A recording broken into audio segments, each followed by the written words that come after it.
പട്ടികവർഗ മേഖലയിൽ സംസ്ഥാന സർക്കാർ നടപ്പിലാക്കുന്ന പദ്ധതികൾ പൂർണ്ണമായും പ്രയോജനപ്പെടുത്തണമെന്ന് സംസ്ഥാന വനിതാ കമ്മീഷൻ അംഗം അഡ്വക്കേറ്റ് എലിസബത്ത് മാമൻ മത്തായി. കേരള വനിതാ കമ്മീഷന്റെ ആഭിമുഖ്യത്തിൽ പട്ടികവർഗ മേഖലയിലെ വനിതകൾക്കായി അടിമാലിയിൽ നടത്തിയ ശില്പശാല ഉദ്ഘാടനം ചെയ്യുകയായിരുന്നു വനിതാ കമ്മീഷൻ അംഗം.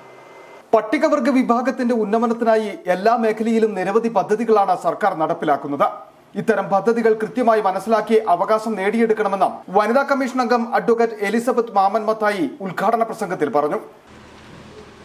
പട്ടികവർഗ മേഖലയിൽ അടിമാലിയിൽ ഉള്ള വനിതകളെ പ്രത്യേകം സന്ദർശിക്കുന്നുണ്ട് എന്ന് പറയുന്നില്ല.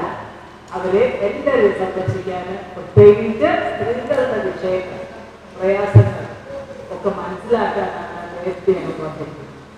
ബുധനാഴ്ച അടിമാലിയിലെ പട്ടികവർഗ മേഖലകളിൽ വനിതാ കമ്മീഷൻ പരിശോധന നടത്തിയിരുന്നു. അടിമാലി ഗ്രാമപഞ്ചായത്ത് ടൗൺ ഹാളിൽ നടത്തിയ പരിപാടിയിൽ വാർഡ് മെമ്പർ MS ചന്ദ്രൻ അധ്യക്ഷത വഹിച്ചു. പട്ടികവർഗ വികസന വകുപ്പ് നടത്തുന്ന പദ്ധതികൾ എന്ന വിഷയത്തിൽ ഇടുക്കി ട്രൈബൽ എക്സ്റ്റൻഷൻ ഓഫീസിലെ ആനിയമ്മ ഫ്രാൻസിസ് ക്ലാസ് നയിച്ചു. പട്ടികവർഗ മേഖലയിൽ വർദ്ധിച്ചുവരുന്ന ലഹരിയുടെ ഉപയോഗത്തെ സംബന്ധിച്ച ലഹരിയുടെ വിപത്ത് എന്ന വിഷയത്തിൽ Devikulam Janamaithri excise squad assistant inspector Suneesh Kumar KV class നയിച്ചു. വനിതാ commission research officer AR Archana, Adimali tribal extension officer Manu Murali, tribal promoters, വനിതകൾ തുടങ്ങിയവർ പരിപാടിയിൽ പങ്കെടുത്തു. City vision, Adimali.